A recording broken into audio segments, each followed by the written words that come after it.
রাজধানীর কামরাঙ্গীরচর থানার মুসলিমবাগ এলাকার রমজান হত্যাকাণ্ডের ঘটনায় মাস্টার মাইন্ড পিচ্চি মনিরকে গ্রেপ্তার করেছে ঢাকা মহানগর গোয়েন্দা পুলিশ।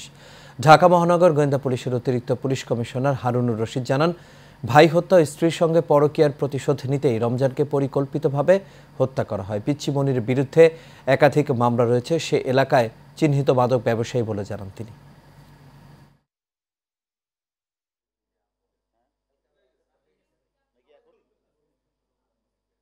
তার কাছে অস্ত্র উদ্ধার করার পরে আমরা যে বিষয়টা জানতে পারলাম সেটা হলো, একটা হলো পরকীয়ার জের, মাদক, এবং 2017 সালে পিচ্চি মনিরের বড় ভাইকেও এই যে পেটকাটা রমজান সে হত্যা করেছিল, সে মামলার সে আসামি ছিল।